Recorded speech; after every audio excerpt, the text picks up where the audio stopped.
about to take part in a time-traveling road trip through the highs and lows of pop culture. A road trip with a clear destination and many stops along the way. This is but one act of one chapter of the serialized journey. So if any of you feel that you do not care to subject your nerves to such a strain, now is your chance to, well,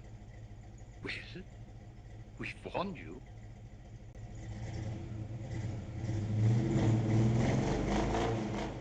Do farts have lumps? When we last left off, we had our fill of television masquerading as film with invisible when convenient secret agents, beachfront spies, and avian-themed Japanese supervillains. This week we inch closer to the end of our deep dive into MST3K's 8th season with the series' first official special since the 1995 Academy Awards, the unofficial birth of RiffTrax, ill-fitting bathing suits, and the cinematic tradition of demonic ventriloquist dummies. As always, I am Ryan Rodriguez, and you were stuck with the Coolness Chronicles Season 1, The History and Legacy of Mystery Science Theater 3000.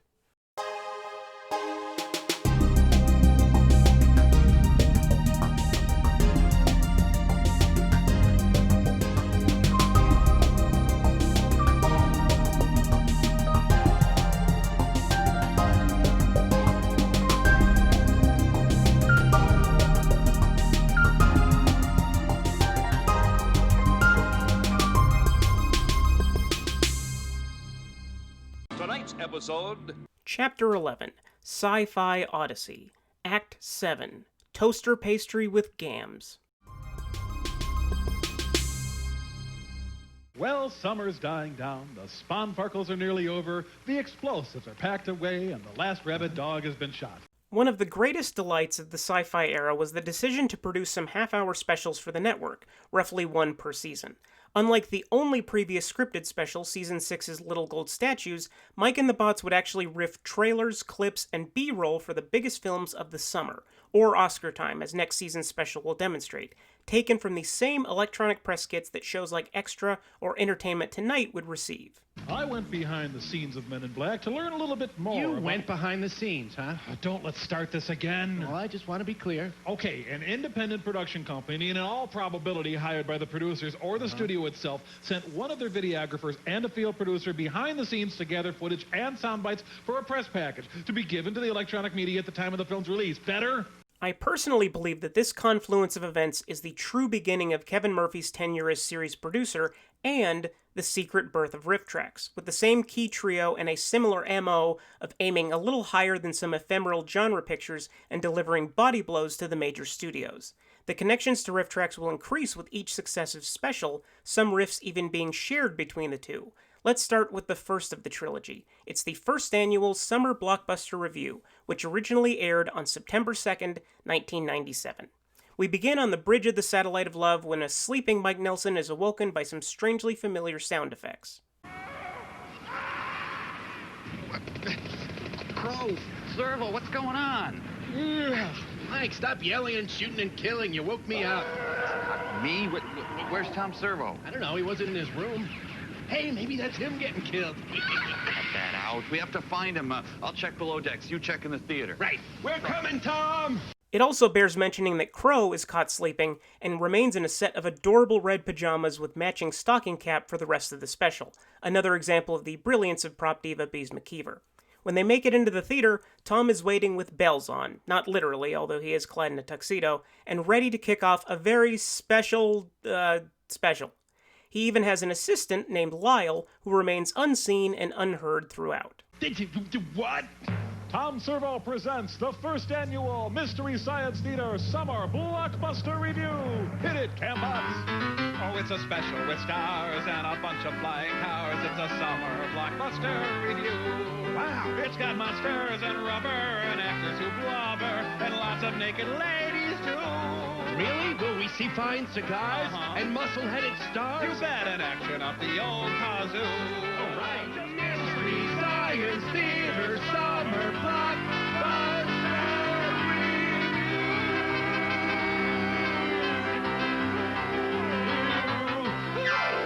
Review. Wow.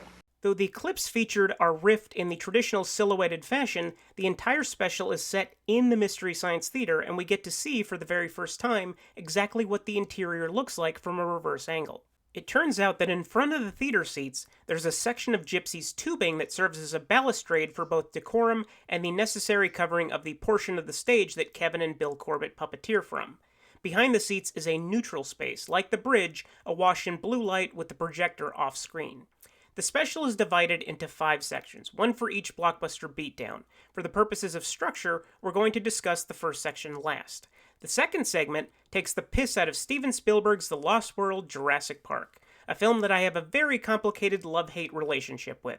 It features a gag that would become a running bit in future specials, referencing the amazing Julianne Moore and her infamous penchant for playing characters that seem to be allergic to certain articles of clothing. Here, Julianne Moore has her pants removed for her next scene with Matthew Modine. Crow goes on to give the most concise and accurate plot summary for the film that I've ever heard, but I can't play it here. There is so much to discuss about Lost World and the Jurassic Park series as a whole that I must direct you to our Patreon page, patreon.com/coolnesschronicles, for a very special bonus episode which debuts next Tuesday. In the meantime, you'll find hours of exclusive content, but the Jurassic episode may be my favorite. If you enjoy the show, you'll be helping out immensely by becoming a patron. It's actually very difficult and relatively costly to produce, and our lovely patrons are keeping it alive. If you subscribe to the podcast proper, I'll be including a little preview in your feed as an incentive. The next segment features the first time one of the Mads officially stepped foot in the Mystery Science Theater, at least in this universe, when Professor Bobo stops by to spill various viscous liquids on the theater floor and completely disrupt a riff of the trailer for Men in Black. I'm just trying to find a seat. Bobo, what are you doing up here anyway? Well, the lawgiver sent me up to see if you could find... Don't! Geez, there goes my maple syrup. Bobo! Oh, and all over your nice clean floor, it's all sticky with... Yeah. Here, the heck, don't... There's my blackstrap molasses. Here, could you hold on to my corn syrup? Would you please sit down? Why is he no longer part of the system? Shut up! You know what the difference is between you and me? What? I make this look good. I think you look good. What if People talk in the theater. God, I'm gonna break this damn thing. I'll get you and butter in the window. Whoa! Wait, who did that? The little guys, or were there other guys who said this? Where did the guys come from? All right, that's it. Out, baby, out. It's getting good. After the bots force Bobo to leave, they ridicule a montage of special animatronic effects. Observer then teleports in for a riff of the trailer for Robert Zemeckis' Contact, which Servo almost sings the praises of. Our next movie is Contact, with Oscar-winning actress Jodie Foster. You know, this movie's a real step up in class from some of those others. Therefore, I didn't see it. Mike, did you? No, I opted for Gone Fishin' instead. While I can proudly say that I didn't see Gone Fishin' instead of Contact, I did unfortunately buy a ticket to both in the theater. Don't cry for me. I'm already dead. To complete the trifecta of mad guest appearances, Pearl storms to the theater to handily steal the show, and she has some requests. By requests, of course I mean demands. Yeah. Well, have you done my fiancé's movie yet? Your fiancé? George Clooney. Oh. He was in a movie this summer. George Clooney and Robin. So, to tell you the truth, Pearl, I'm thinking of skipping over the whole Batman thing because, well, sorry, but I found it, repulsive. What? Well, I did. And further, George Clooney's a wooden, monotonous, head-bobbing little a wonderful actor who should win the Academy. Whoa! Okay, brain guy, go ahead and put my boyfriend's movie up there on that there screen. It turns out that Pearl is really fond of codpieces. Ah, that's what I like to see. This was the first run-in between Mike, Kevin, and Bill and Batman and Robin, but it wouldn't be the last. The beef was resurrected in the early days of RiffTrax for the only MP3 track written entirely by the fans. After Pearl chases everyone out of the theater, Servo crawls back in to close out the special in a typically bipolar fashion. So, as you can see, there were several summer movies and... Oh, hell, I don't know. Get the camera off me, Lyle. Please, Lyle, please get it off, Lyle! The Summer Blockbuster review is the kind of special that, if Best Brains had decided to stop production of the series in favor of doing little seasonal half-hours, I don't think I could honestly complain. There's something inherently charming about the format break, and it's always great to see the dynamic of the main trio get shaken up and carried into the theater. Fun. But before we wrap up this discussion of the Blockbuster review, let's backtrack to the beginning of the special for a detour. The first section is dedicated to Luc Besson's ambitious, coked-up comic book, which would eventually be riffed as one of the original first-year RiffTrax titles, The Fifth Element.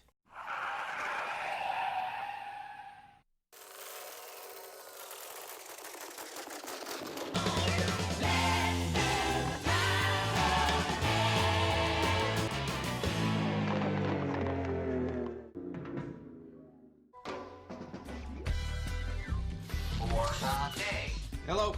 Corbin, sweetheart. You got broken fingers, you can't punch my number? Hi, Mom. Welcome on. Have a nice day. Major Dallas, you're selected for a mission of the utmost importance. What mission? Save the world. Is that thing solid? Unbreakable. Good. Word of the stone. I don't know. And even if I did know, I wouldn't tell somebody like you. There's nowhere else to go.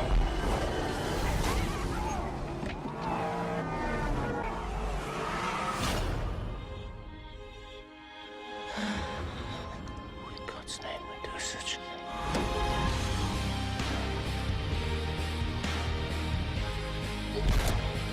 Hang on. Have you seen the 1981 animated anthology film Heavy Metal? If so, you may recall its best segment, which follows a schlubby hover taxi driver named Harry Canyon who grumbles his way through life in a futuristic dystopian New York and ends up crossing paths with a woman of mystery. The Fifth Element is the sunny side of Harry Canyon, amped up and overloaded with manic glee. Bruce Willis is Corbin Dallas, a former military man slumming as a civilian taxi driver in the New York of 2263. Corbin's life is upended when a recently synthesized Technicolor red-headed woman named Lilu crashes through the roof of his hover taxi and plunges him into a deeper cosmic conflict. You're right. I shouldn't have done that. I shouldn't have done that. It was wrong to kiss you, but he said wake you up gently. You're right. Da Gama? Right. Vasco, something about Vasco da Gama. Vasco da Gama. And you, what is your name? Bozo. You. Bozo. Corbin? Bozo. Bozo. There's a label maker trained on him. Oh, she speaks Latka Good. Gravis. That whole thing's your name, huh? Together, they must contend with an overstuffed cast of eccentric characters in their quest to stop an evil force by uniting four stones representing the basic elements, earth, wind, fire, and air, with the mysterious fifth element, which is Lilu herself, which is weird because I could have sworn that the real fifth element is salt. It's basically an early European draft of Infinity War, except that it makes very little cohesive sense, but that could be deliberate. I stress the word could. I haven't even scratched the surface of the weirdness present within. I could talk for hours about Luc Besson's directorial style alone, which is like Terry Gilliam's, but with a steadier camera, more experimental CGI, and less of a gift for nuanced performance. It's like mainlining pure liquefied insanity in space. And with 1000% more Chris Tucker as Ruby Rod, the manic interstellar radio equivalent of Prince. Unbelievable!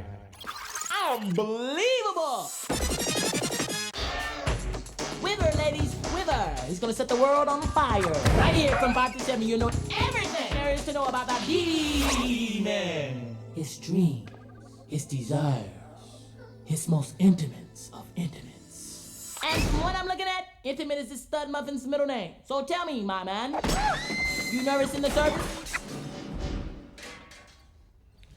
Not really. In the role of Lilu, Mila Jovovich completely steals the show, playing the most convincingly alien woman I've ever seen on film. Gary Oldman is completely unhinged as the villain Zorg, who has a southern accent for some reason, and Bruce Willis surprisingly seems to be fully awake for his performance, an evergreen reminder that he used to be charming and spirited, which seems like an anomaly at this point in his career. But rest assured, behind that veneer of energy and professionalism, behind the scenes he was still his typical tired, disinterested, laconic self. Play a character called Corbin Dallas. The perky Bruce Willis. Ex-Federation fighter pilot. I think. Now drives a cab in the 23rd century, New York City. God, I'm tired. I always wanted to work with him. I like his movies a lot. But Hitchcock is dead, so... Bruce, come on. I just keep trying to challenge myself and do things that I'm not quite sure I'm capable of doing. Like staying with Demi. So mean, but also so right. Yes, the hallucinatory magic of Luc Besson. If you like injecting LSD into your eyeballs, then you'll like this film.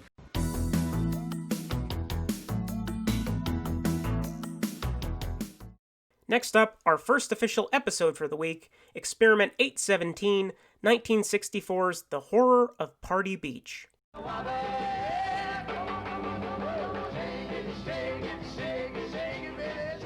While the beach set twists to the big beat sound of the Delaires, swinging out with 6 rocking hits. While the cycle gangs burn up the road and strong-arm their way into the party with fists flying. While teenagers prepare for a secluded slumber party, terror strikes from the bottom of the sea. An invasion of ghoulish atomic beasts who live off human blood.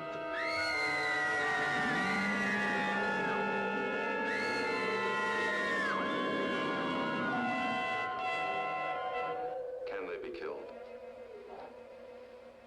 I don't know, Lieutenant. They are the living dead. Horror of Party Beach was one of 2 movies directed by Del Tenney in 1964, along with The Curse of the Living Corpse, which he also wrote. Tenney broke into the industry as an actor, scoring extra roles in The Wild One and Stalag 17 before becoming an assistant director on sexploitation movies like Satan in High Heels and The Orgy at Lil's Place. In 1963, he was approached by the son of a drive-in theater dynasty, Alan Islin, to produce a double feature for his family's theater chain. Both Party Beach and Living Corpse were filmed in Stamford, Connecticut. When I think of Stamford, I tend to picture paper distributors, but apparently they also have a vibrant beach community. Tenney would go on to direct only 2 more movies in his career, most notably a recent RiffTrax release, 1971's I Eat Your Skin, and a Katherine Heigl thriller called Descendant, which was produced after a probably not self-imposed 32-year hiatus. The cast is a who's who collection of no-names, mostly Stamford locals, some of whom served as crew members on Curse of the Living Corpse. It also featured a surf rock band from New Jersey called the Delaires, who performed 6 of their own songs in the movie, and coincidentally, broke up shortly before Horror at Party Beach hit theaters. We begin somewhere on the East Coast, where some unnamed corporation is disposing radioactive waste in the ocean. The hazardous chemicals mutate and reanimate a skeleton on the seafloor into a poorly designed fish monster with googly eyes and a non-operating mouth that appears to be stuffed with hot dogs. Whoa. A creature whose face is 80% eye bag. So radiation has a sense of humor. The fish monster immediately hauls ass to the nearest beach, which happens to be chock full of hip teenagers dancing their cares away to pretty standard surf rock in shockingly immodest swimsuits and cracking risque, hacky jokes. Whoa! Whoa! Oh, no. Men should not have bikini areas. Hey, that reminds me. Did I bring my hot dog buns? That's a female buttock, Gary. I don't see the connection. Oh, I think there's a tiny string of sinew on you we haven't seen yet. Do you believe that kissing is unhealthy? I don't know. I've never been... You've never been kissed? No, I've never been sick. Because I just wanted to tell you I was recently diagnosed as having... No, never mind. This is where we first encounter Hank Green, the most mundane of the wacky teens, who is enjoying his day off from assisting local scientist Dr. Gavin until his girlfriend Tina dredges up some drama. Tina, it bears mentioning, speaks like the female incarnation of James Cagney, but to be fair, Hank is no thespian himself. You can do all the partying you want. Just better stay out of my way. Stop preaching. I know about your plans. Your experiments in that laboratory. Well, let me tell you something. I have a few experiments of my own I'm just itching to try. And they don't have one thing to do with test tubes and Bunsen burners. Okay, Tina, if that's what you want. Ooh, did you jiff? As Hank obliviously retreats to the beach party, Tina goes for a swim along some nearby rocks, where she's brutally attacked by the horribly designed fish monster. I'm on a rock, I'm on an island. Cookie. Get your hot dogs. Later, when Tina's mangled body washes ashore, the police call the aforementioned Dr. Gavin to investigate, and the good doctor brings along his daughter, who's sweet on Hank, and suffers from an acute case of sound sync. You do understand why I'm not going, don't you, dear? Of course, Daddy. Everybody knows how hard you've been working. You gonna pick up Hank on the way? Why am I dubbed? Daddy, I'm so upset about Hank. Hardware, Hank? Here I am going to Tina's funeral, and I have such feelings about him. What kind of feelings? I don't know. Lay off. Before Dr. Gavin can make any headway on the case, the fish monster seemingly multiplies and slaughters an entire slumber party consisting of women in their late 30s, putting the entire town on high alert. Rumors of an invasion from the sea took on a new dimension last night when over 20 teenage girls were brutally attacked and murdered during a slumber party. Ah, great. The kids should love this. The survivor described these monsters differently from those which terrorized the beach only a few days ago. But Dr. Gavin, special consultant for the police, suggested that these beings probably have different forms. Beans? In the same way that human beings vary in size and shape. And pants. Dr. Gavin quickly begins plugging away doing sciencey stuff, always flanked by his housekeeper, Eulabelle, on loan from a regrettable movie from a bygone racist era, who's only present to represent the superstitious anti-knowledge contingent. It's a human thing, Dr. Gavin. You wouldn't understand. It's a human, evil thing lurking and creeping and crawling around out there in the night. I know it. I feel it. Mother, please. You mustn't talk like that. A great deal of the ocean is still a mystery to us. There are undoubtedly forms of life that we know nothing about. Like me. It's the voodoo, that's what it is. Now that's ridiculous, Eulabelle. I want you to get this idea of voodoo out of your head. Try snake handling I instead. have no doubt we'll find a perfectly reasonable explanation for the girl's death. Like giant squirrels. Maybe you're right. But the police have been looking and they haven't found anything. They've been running around here like headless chickens. And you've been looking and reading, and what have you found? Nothing is solved in a few hours. This will require a lot of research. And while you are researching, there's something creeping and crawling and lurking around out there? That's enough. You're scaring me. Fun fact, Eulabelle was played by the most accomplished actor in the bunch, Eulabelle Moore, a Broadway veteran. She sadly passed away the same year that Horror at Party Beach was released. Eulabelle the character also accidentally discovers the only way to destroy the fish monsters, sodium, and even then must berate everyone involved into acting on this knowledge. This creature needs the ordinary necessities of human life. Proteins, fats, sugars, and so forth. None for me, thanks. But since his organs are so decomposed that they can neither produce nor retain the oxygen necessary for its survival, it needs the only food which can keep it alive. Oh, you mean me, right. Blood. Human blood. Oh, we got some in the fridge. If a human body, a drowned person, were attacked by tiny sea plants which became parasites and completely infiltrated that human body before it had a chance to decompose, would the body be considered dead or alive? The Beatles. Dead? No, it's still alive. But it's changed into a... Dip of some sort. Well, is it a plant or an animal? Animal. It's both. It's a giant protozoa. Dr. Gavin. What's the best foot cream? Dr. Gavin, with Eulabelle's unwitting assistance, extrapolates this weakness into a theory regarding the origin of the fish monsters. See, monster busters, monsters be gone, screaming mad at monsters. How's it going, Mr. Hank? Oh, it's no use, Eulabelle. Nobody has any sodium. They all get their supply on special order from New York City. Did you try everybody in the telephone book? Yeah, almost, all but a couple. Well, you try that couple. Yeah. You got to try, Mr. Hank. Well, go on. All right, Eulabelle, I'll call New York City. They try throwing Campbell's soup? That's got a lot of sodium in it. Meanwhile, the creatures attack more random townspeople, and the police grow in numbers to quash the hot dog monster menace. There are a limited number of Geiger counters. So share. But more are being brought up from New York, so don't worry about it. You'll have them by the end of the afternoon. Now, only 2 of you will actually get to meet McGruff. And even though everyone involved knows how to defeat the monsters, they seem to have a frustratingly tenuous grasp on their solution. These creatures are human bodies kept alive by radioactive decay. Sodium. So wherever they go, they leave radioactive water. Try sodium! All we have to do is to test the water to know where they've been. Sodium. Right.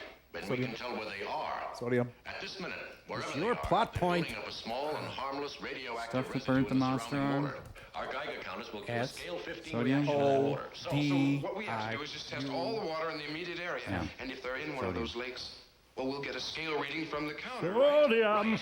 I'll call the Sodium. police. We'll organize and get all the people in the countryside to Sodium. help us. Then all we have to do is find them, and sodium will kill them. All right. There! You're right! These science guys eventually pull their collective heads out of their collective asses and snag the sodium, take the fight to the water, and wipe out every last monster with some underwhelming explosions, allowing Hank to romance the boss's daughter without any hang-ups, and normal life is resumed.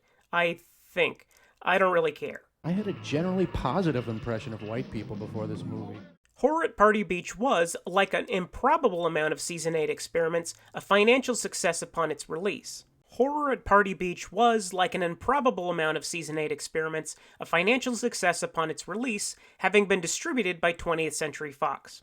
Director Tenney screened his film for the corporation with extras dressed as hot dog monsters in attendance, one of whom had a surprising run-in with an executive in the bathroom, and the rest is history. A fun bit of trivia. Advertising billed the film as, quote, the first horror monster musical, end quote, apparently unaware, or perhaps very aware, that an earlier Season 8 experiment, The Incredibly Strange Creatures Who Stopped Living and Became Mixed-Up Zombies, also boasted the same genre classification during its release just a few months prior. In addition, theater attendants were required to sign a fright release, essentially a boilerplate contract relinquishing any right to sue, so that if they died from being scared to death by the feature presentation, the theater wasn't liable. It's a pure lift from the William Castle playbook, testing both the limits of the filmmaker's ability to scare an audience and said audience's patience in dealing with such bullshittery. As an episode, Horror at Party Beach has a lot to offer. The story arc continues the saga of Pearl, Observer, and Bobo in ancient Rome, but on the Satellite of Love, the shenanigans are more specifically related to the experiment. Segment 2 has Mike demonstrating his new swim trunks, inspired by the revealing beachwear in the film. You're nude. All nude, yep. No, I got them on. I just think they're really small, especially when I dance. Mike, are you sure you put them on? No, they're on. They're just, He's so nude. It's just... The tags and back and everything? Oh, that's probably it. Hold on, let me look. Hey.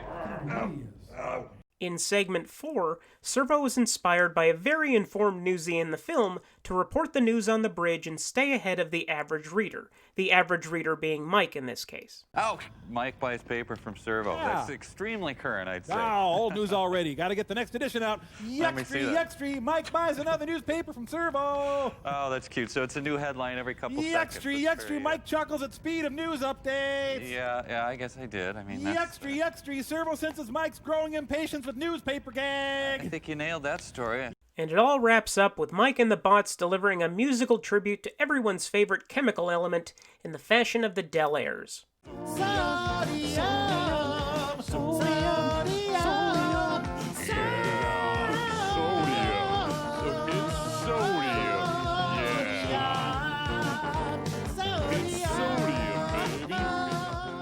Our last episode for the week is Experiment 818, 1964's Devil Doll.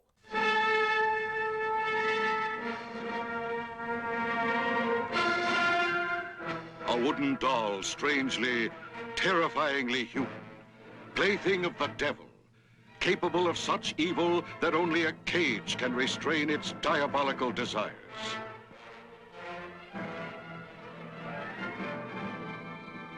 It walks. It talks. In Berlin, 1948. Find me. It sees. It kills on blood-chilling command by thought control. Hugo, she said you were ugly. But somehow he's put a man's life into that doll. Somehow, the malevolent mystery of the devil doll must be solved before more lives are lost to the monstrous power that manipulates it. Look into it. So deep and rich and red and warm. Devil Doll was a British horror thriller written by Village of the Damned producer Ronald Kinich and Charles F. Vedder, both under pseudonyms, and was originally slated to be directed by Sidney J. Furie, who left the project after he was offered the more prestigious spy thriller The Ipcress File with Michael Caine. He would go on to direct The Entity, Iron Eagle, and Superman 4 for what it's worth. Filling the vacancy left by Furie is Lindsay Shantef, making his feature directorial debut before moving on to the second best secret agent in the whole wide world, and, like Party Beach director Del Tenney, yet another recent RiffTrax release, The Million Eyes of Summer. Unlike Party Beach, Devil Doll boasts a relatively stacked cast, character actors like Alan Gifford, who appeared in everything from 2001: A Space Odyssey to The Saint, and KTMA episode Phase 4, the subject of our second Chronicles Reconsidered minisodes, and William Sylvester, also from 2001, Sam Casey's boss in Gemini Man, and the star of Season 9 experiment Gorgo, and English genre actor Bryant Halliday in the lead role. Halliday would only act in 6 movies over his career, and 2 of them were riffed on MST3K, the other being Season 9 premiere The Projected Man. Halliday was a harsh-looking man, his face boasting a lot of texture to digest, intensified by the patchy fake beard he wore as his character, the Great Varelli, a stern and creepy ventriloquist who somehow sells out concert halls across London despite his rigid and imposing demeanor. When is he gonna smash watermelons? He spends most of his screen time glowering and hypnotizing women into sleeping with him. Oh, yuck, yuck, yuck, yuck. No. Hey, look, there's no God. There's the proof. Not a single God. Yep, right all there. goodness in the world just died. How about that? It's gone. Oh, she really likes me, really. Sure, I hypnotized her a little to prime the pump, but I can tell she really likes me. His dummy Hugo, take note of that name, thrills audiences by occasionally standing up and walking on his own accord, temporarily becoming about a foot taller because he was clearly played by either a child or a diminutive actor. Hugo's got a John Agar smile. Yes. Hugo and Varelli maintain a contentious business relationship, like a divorced couple that sticks together for the great sex. And whenever they aren't dueling for the affections of the audience, Varelli keeps Hugo locked in a cage. Hugo, put down the knife. Yeah, I'll put it down on your thigh. How about that? I said, put it down. Look familiar, Mike? It may. Soon. It's eventually revealed that Hugo is, in fact, Varelli's former assistant from a decade earlier, whose spiritual essence was interred, or damned if you will, to a life inside a dummy through a process called soul transference, better known by a more scientific term familiar to Misties. Doing quite a selling job. Transmigration. After Varelli unsuccessfully attempts to transfer the soul of a beautiful woman into a lady doll for Hugo, the irate dummy manages to get the upper hand on his oppressor and turn the metaphysical tables, initiating a body swap that leaves Varelli in the same wooden purgatory Hugo toiled in for years. And here's where I turn the tables. Devil Doll is not an objectively bad film. In fact, there are things about it that I admire, and by admire, I mean that it utilizes directorial techniques that actually put me on edge, which is the only effect the filmmakers seem to be going for. The camera is always uncomfortably and effectively too close to the actors, amplified by long, tedious stretches of silence that force you to focus on the participants in the scene. It's genuinely unnerving, and in one early scene in which Varelli hypnotizes a female audience member, the shots are so tight on the victim of his dark magic that for a full minute it feels like Varelli and the woman are in a cramped room together. I can't say that anything else in the production is of the same unnerving quality, but I'm also not used to complimenting MST3K experiments, so I must tip my hat to the people responsible for shooting it. The writers, not so much. Devil Doll is obviously not the first story about a creepy sentient ventriloquist dummy. It's a trope that goes back to the 1940s and led me on quite the comprehensive detour.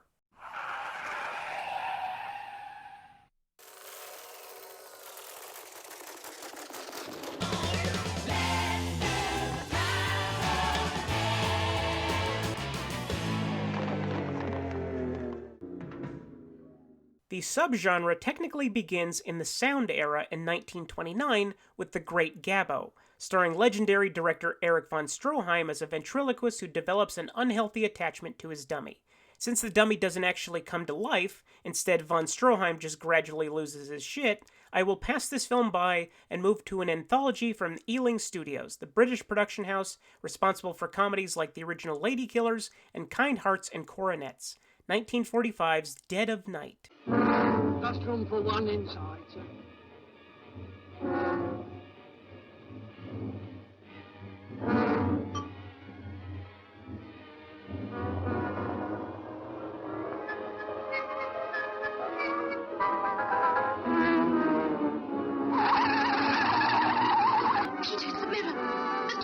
tell me about it. That's why I came back. It belonged to a man who was crippled, who accused his wife just as you're now accusing me.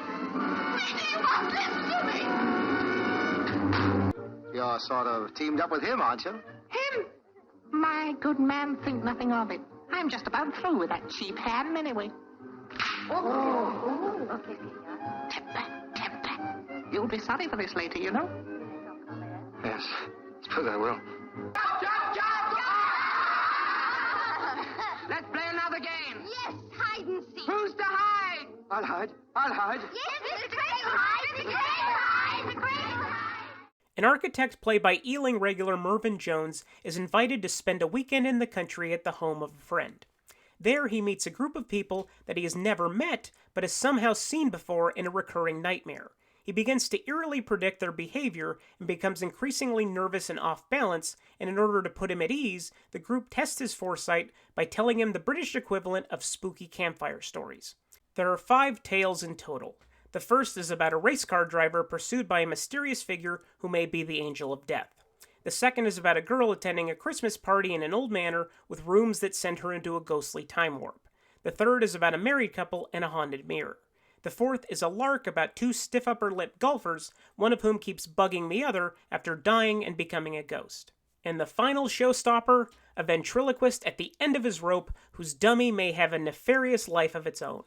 Like most anthology films, each tale is based on the work of a different writer, and 4 directors were employed. Basil Dearden helmed the framing sequence in the first story, Alberto Cavalcanti directed the second and final stories, Kind Hearts and Coronets director Robert Hamer tackled the third story, and British comedy legend Charles Crichton, the credited director of A Fish Called Wanda, provided the fourth. After the last story is told, the architect begins to notice events from his recurring nightmare, leading to a twist ending that I will not reveal. The stories vary in quality, but not to an extreme degree. For my money, the only weak one is the bit about the 2 golfers, which, to put it in nerd terminology, is basically the equivalent of Lonesome Death of Jodie Verrill from Creepshow. Silly and of a tone completely unrelated to the rest of the film. One of these things is not like the other. One of these things doesn't belong. It's a terrific anthology, produced at a time when the horror genre had been banned by the British film industry, making it quite the anomaly. But we're not here to dish about the movie as a whole. We're here for the last segment, the ventriloquist dummy. The story is told by German psychologist Dr. Van Straten, played by character actor Frederick Valk, who was called to diagnose a most unusual patient. And what's the ghost in your cupboard, Doctor? Well, there was one occasion in my professional career that made me wonder. Made me wonder quite a lot. You may remember the case. Maxwell Freer, the ventriloquist, was charged with the attempted murder of a man in the same line of business, Sylvester Key, an American. My friend Morris Alcott, who was defending the case, wanted my opinion on the state of his mind. Maxwell Freer, played by the late great Michael Redgrave, patriarch of the Redgrave acting dynasty, has quite the contentious back and forth with his dummy Hugo. Clearly the makers of Devil Doll had seen Dead of Night. And offstage, he is quite the tormented soul, never going anywhere without Hugo in tow, and Hugo never ceases berating his owner. Well, you'd drink too if you were in my shoes. I tell you, it's enough to drive a man mad. He's on a precarious downward slide, seeking to drown his sorrows in alcohol, always insisting that it's Hugo who calls the shots. One night, Hugo invites an American ventriloquist, Sylvester Key, to meet the two backstage. Key is amused and agrees, but when he steps behind the curtain of the venue, only Hugo is there to greet him. He proposes that they cut Maxwell out of the picture and team up together, which Key initially believes to be an amusing gag, but he becomes increasingly uncomfortable when Maxwell enters and professes to have no knowledge of the deal that Hugo offered. The two go their separate ways, Key fully convinced that Maxwell is out of his mind. They coincidentally cross paths once again in the lobby bar of a hotel, and after Maxwell is beaten by another patron for rude comments Hugo makes, Key brings the drunken Maxwell back to his hotel room. Later that evening, Maxwell bursts into Key's room, demanding to know where he hid Hugo, which Key is oblivious to. Maxwell furiously searches the room despite Key's protests, and discovers the dummy and Key's belongings. Maxwell snaps and pulls a gun. You dirty thieving swine!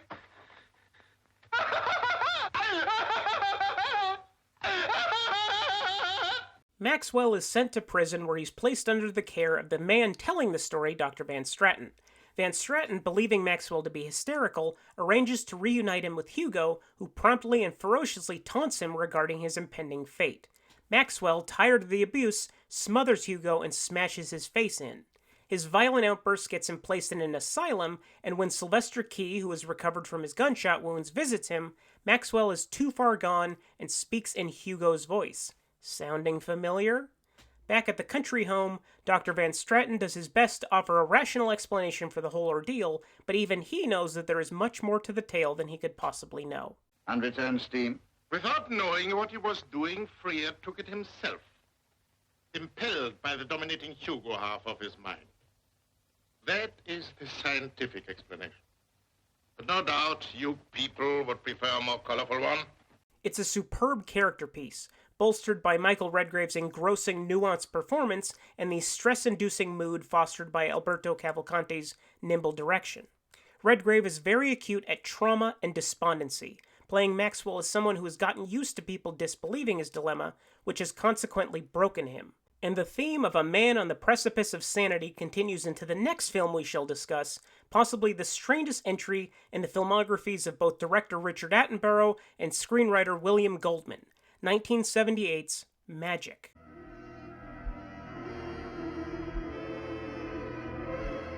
When your heart begins to pound, when your mind begins to go, keep telling yourself, it's only a movie. You do magic too? Corky does magic. I only do tricks.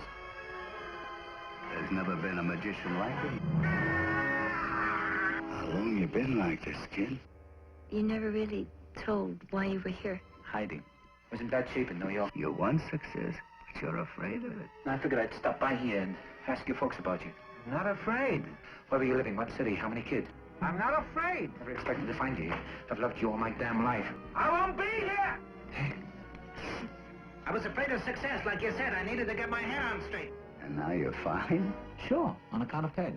I've known her ever since high school. I never figured I'd have a chance with her. Peg Yams, no, please, let me follow. Wherever you go. Could you and me take off? I love Peg. Just the two of us. Now everything's changed. She believes me. A man appears after 15 years. Says run away with me. Don't do it. Oh, please, don't kill her. No, I can't do it! A young Anthony Hopkins is Corky, a gifted ventriloquist on the verge of his big break into show business. His act is the standard wise-ass four-letter word-spouting dummy and his embarrassed caretaker, but there's something particularly fresh about the interplay between Corky and Fats, his dummy, that catches the attention of Ben Green, a reptilian agent played by Burgess Meredith. Green begins negotiations to get Corky a television show, but he flees the audition and retreats to the Catskills, his hometown, because he secretly wishes to not subject himself to the arbitrary, required medical examination. Corky is a schizophrenic, and his psyche is so fractured that he cannot engage in life without being able to talk through Fats. Though most of the film makes it clear that the relationship between the two is merely mental, there are at least two moments that ambiguously suggest that Fats has a mind of his own. While in the Catskills, Corky reunites with his hopeless high school crush played by Anne Margaret and manages to seduce her. He plans on staying put until Green unexpectedly shows up and demands that Corky explain his flighty behavior. Green quickly realizes that Corky is mentally ill and demands that he go a full 5 minutes without talking through Fats, which he fails to do before a full minute passes. When Green begins to take off, Corky is convinced that his career is over, and through some quote-unquote prodding from Fats, spontaneously bludgeons Green and attempts to hide his body. Where the plot goes from here, I shall not spoil, but it does raise questions regarding the give and take between dummy and master, never letting the viewer know which personality will emerge dominant and what exactly Corky will do to prevent people from discovering just how far gone he is. The acting is spectacular, with Hopkins in particular delivering a virtuoso performance, vividly depicting a man at his melting point, deeply scarred and uneasy. He manages to put the viewer in Corky's wheelhouse, never indicating how much further his mental state could devolve until it's way past the point of no return. God damn it, look at me! You know, it's the hatch for you. There's nothing wrong with me. I know that, and you know that, but all those pissant drones who run the world, they hate us because we're special. They'll put you somewhere deep and lonely. Don't talk that way, please. Cut the migraine shit. Don't you care about anything? Christ, don't you care about the girl? Peg? I love Peg. I hope she loves you too. So on visiting day she can bring crayons and the two of you can color together. What do you want from me? No goddamn well what? I don't. Liar. Tell me. Weakling. I'm not. Stop the postman. I can't. Gutless fuck. I can't. Stop the postman. How? With what? Me. He also looks shockingly like a young Rutger Hauer, leading me to question if the two actors weren't entwined in a Jekyll and Hyde scenario. Burgess Meredith infuses the Ben Green character with a leathery charm, basically playing a slower and more deliberate version of his take on the Penguin from the 1966 Batman series, heavily inspired by infamous agent Swifty Lazar, who most notably represented Richard Nixon during his landmark interviews with David Frost. The scene in which Green forces Corky to withhold talking through Fats for 5 minutes is one of the most tense and purely heartbreaking that I've ever seen. But the biggest surprise is Anne Margaret, who, aside from perhaps carnal knowledge, never got the opportunity to demonstrate her range and empathy, usually stuck playing nubile sexpots and stereotypical bad girls, like her appearance in a film covered 2 chapters ago, Kitten with a Whip. She demonstrates a frayed, world-weary vulnerability in playing a woman stuck in a passionless marriage who sees some form of escape in Corky's familiar face, a bit of foolish optimism that is increasingly tested as that film goes on. As I alluded to when this segment began, Magic is an outlier on the resume of both the director, Richard Attenborough, who had just finished the World War II epic A Bridge Too Far and would direct Gandhi 4 years later, and William Goldman, perhaps the finest screenwriter of his generation, who adapted the script from his own novel after winning an Academy Award for Butch Cassidy and the Sundance Kid and All the President's Men. Goldman, who could never be described as anything less than completely forthright, still expressed befuddlement as to how he ended up making the film as recently as 2010. I don't know why Levine bought it. I never know. I've had a bunch of my novels made into movies. I never expect any of it to happen. I don't know why they buy what they buy. I've had movies that were successful, Marathon Man. I've had movies that were great disasters, Heat, not the Heat with De Niro. I don't know why anybody buys anything, and I don't think they know. I wrote a line years ago that's going to be on my tombstone out there, which is nobody knows anything. And the thing about the movie business is it's true. The eerie and effective tone is aided greatly by one of the most versatile cinematographers, Victor Kemper, whose other work ranges everywhere from Arthur Hiller and Paddy Chayefsky's The Hospital to Dog Day Afternoon, Elaine May's Mikey and Nicky, and of all things Pee-wee's Big Adventure. But the MVP here is probably composer Jerry Goldsmith, never one to be pigeonholed.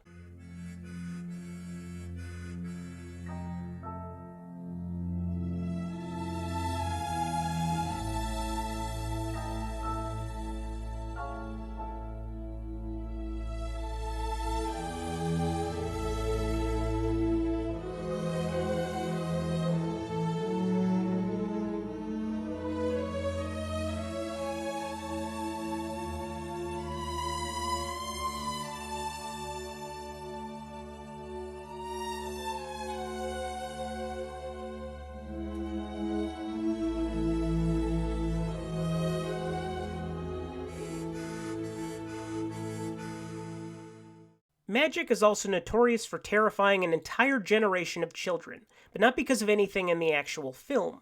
The marketing included a commercial shot exclusively for television, a brief 30-second spot that starts with a close-up of Fats talking directly to the camera, delivering a poem synopsis of the story. Abracadabra, I sit on his knee. Presto, changeo, and now he is me. Hocus pocus, we take her to bed. Magic is free. We're dead. Josephine Levine presents Magic, a terrifying love story, starring Anthony Hopkins, Anne Margaret, and Burgess Meredith. Rated R. The commercial reportedly only aired once, and was immediately pulled after the New York affiliate playing it was bombarded by phone calls from concerned parents, and like the film itself, has not lost an ounce of menace and fear in the subsequent 4 decades that have passed since its release. The creepy dummy archetype has also made an impact on television, inspiring not one but 2 episodes of the greatest anthology series to be ever broadcast, Rod Serling's The Twilight Zone.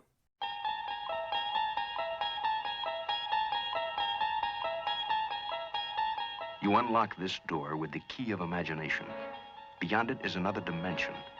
A dimension of sound. A dimension of sight. A dimension of mind. You're moving into a land of both shadow and substance, of things and ideas. You've just crossed over into the Twilight Zone. While I will go to bat for the Twilight Zone on almost every single occasion, I will concede that the series' best years were behind it by season 3. Rod Serling had given the iconic first season everything he possibly could, and attempted to do the same with the second, mostly to success. Season 3 is wildly uneven and at times exasperated, but also features some of its finest half hours, courtesy of Jerome Bixby, like It's a Good Life, and genre legend Richard Matheson, like Little Girl Lost, but Serling's work was decidedly less precise and scathing. Case in point, episode 33 of the season, I'm exhausted just thinking about writing more than 22 episodes, The Dummy, based on an unpublished story by Lee Polk and directed by television journeyman Abner Biberman. It says a lot about your script when every description implores the reader to not confuse said episode with a later installment, and that's The Dummy in a nutshell. Take the segment from Dead of Night we just discussed. Make the ventriloquist an American, played by skilled character actor and notoriously difficult man Cliff Robertson, and have his dummy's unscripted backtalk limited to the ventriloquist's head. Nothing more to it, aside from the trademark Twilight Zone twist ending, in which, spoiler alert, the tables are turned and the ventriloquist transforms into a dummy himself. How? Why? Reasons. Reasons and things. There's no political commentary or satirical bite, it's just a wacko reversal, and the entire episode lifts whole chunks from the Dead of Night sequence, including a particularly memorable bit in which the dummy bites his master's hand, leaving the impression of teeth and some blood. But, and I could say this about even the most abysmal episode, it features a strong introduction by Serling, who was dependable to set things up in the best fashion, even if his teleplay wasn't up to snuff. You're watching a ventriloquist named Jerry Etherson, a voice thrower par excellence. His alter ego sitting atop his lap is a brass stick of kindling with the sobriquet Willie. In a moment, Mr. Etherson and his knotty pine partner will be booked into one of the out-of-the-way bistros, that small, dark, intimate place known as the Twilight Zone. When the show revisited the creepy dummy plotline, the blame could not be slung in Serling's direction, as the writing duties fell to Adele T. Strassfield. Season 5's Caesar and Me stars Perry White himself, Jackie Cooper, as a dubiously Irish ventriloquist. His dummy, Caesar, is sentient for reasons that are never made clear and are probably ephemeral, and talks him into committing a burglary to lift overbearing financial doldrums.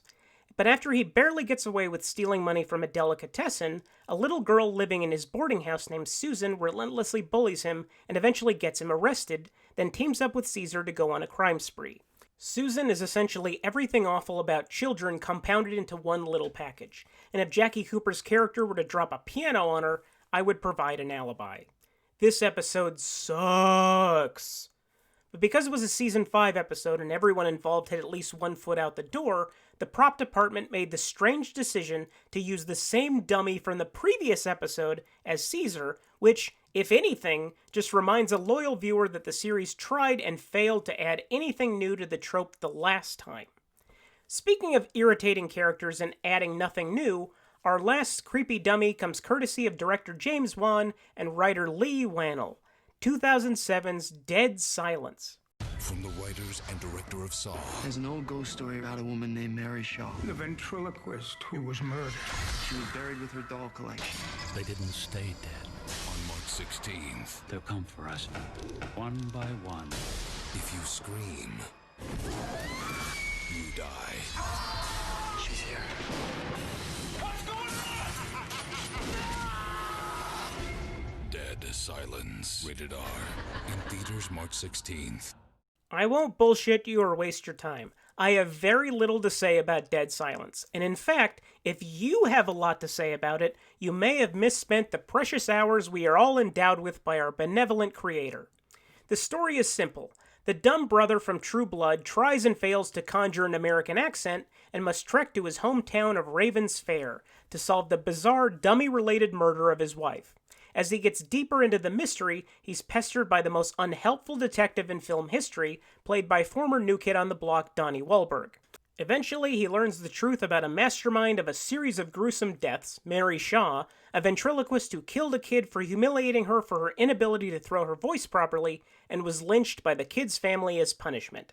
Now Mary Shaw haunts the residents of the town in an intricate revenge scheme involving dummies and other assorted puppets, which is just a really lazy take on Freddy Krueger's origin story.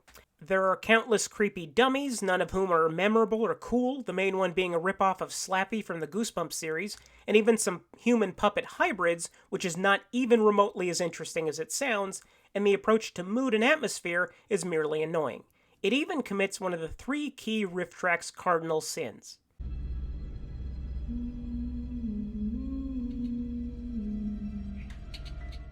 Yeah, fuck this movie.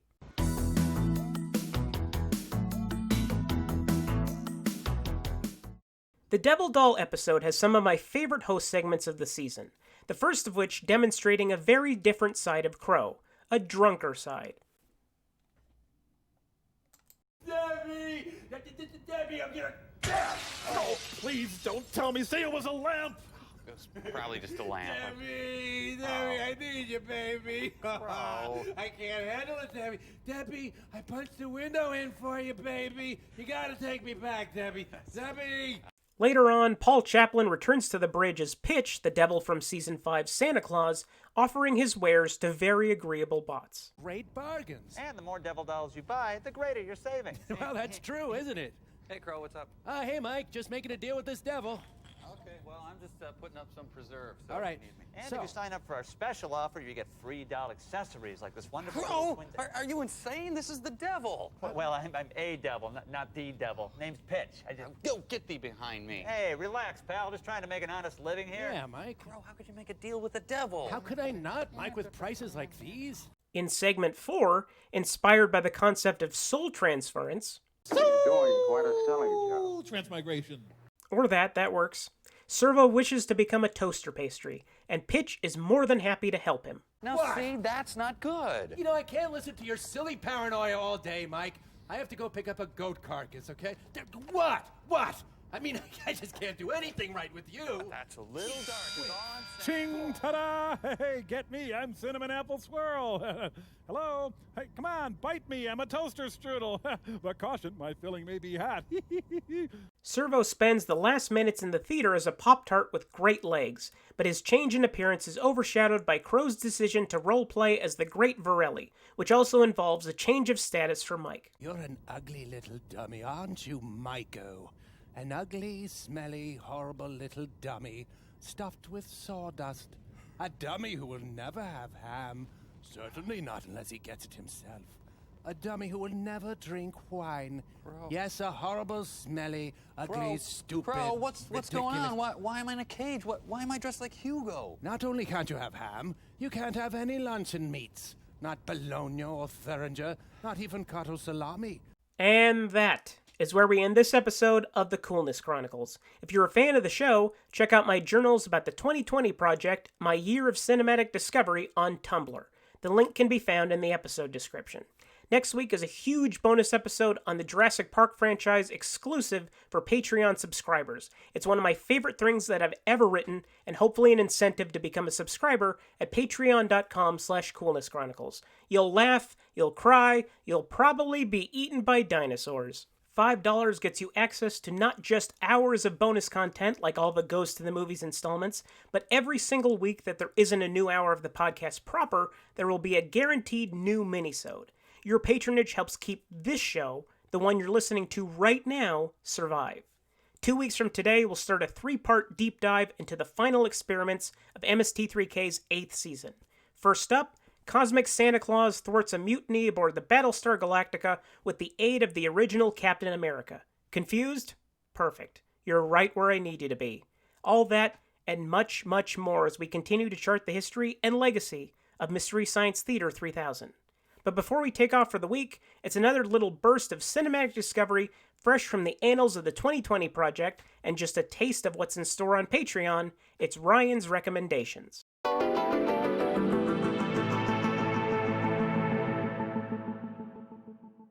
Andrzej Zulawski made only one English-language film in his 44-year career. A vivid, brutal vivisection of a broken marriage, with more on its mind in 124 minutes than most directors' entire resumes. It's an intriguing spy thriller, a psychosexual drama, an overwhelming character study, and a supernatural horror film, all simultaneously. 1981's Possession. Beyond the realm of human desire, there is a darkness. Well, that's why I'm with you. Because you say I for me. Love opens to absolutely unknown horizons. Isabella Johnny, the internationally acclaimed actress in her most explosive, controversial role. Sam Neill. Heinz Bennett. Two men, and a woman no man could ever possess. Special visual effects by Academy Award winner Carlo Rambaldi.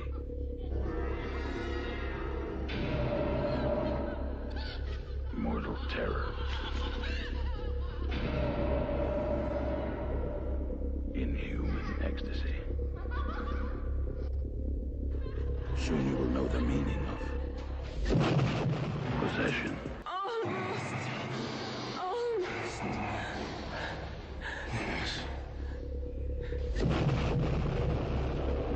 I wanted to show it to you.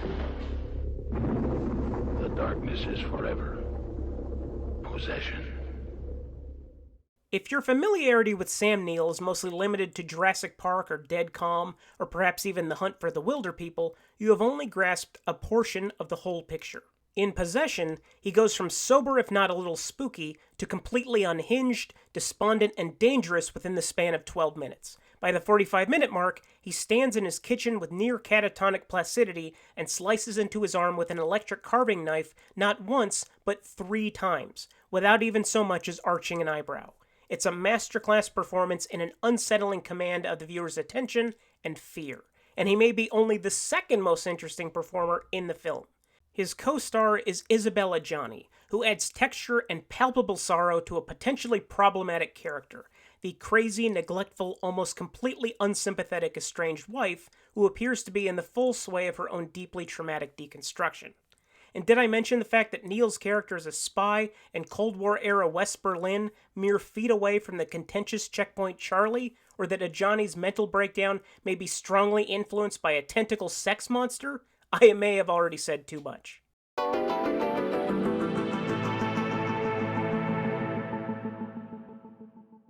Thank you to everyone involved in making MST3K for everything they've contributed to my life and to culture as a whole. Double thanks for writing the episode guide that I will quote frequently in this season of the pod.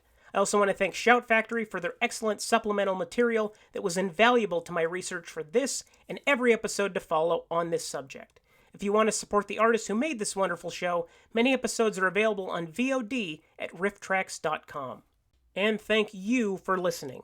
If you enjoy what you hear, please rate and review the show on iTunes or your chosen source, and share it with anyone you can, any way you can. This has been the largest and most fulfilling endeavor I've ever seen to completion, and it would be nice to keep making the show until it just isn't fun anymore. Have any questions or comments?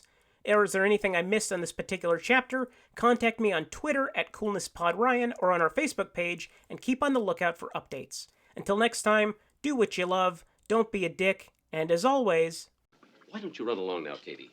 And next week, remember to bring 3 things from your mother's dresser.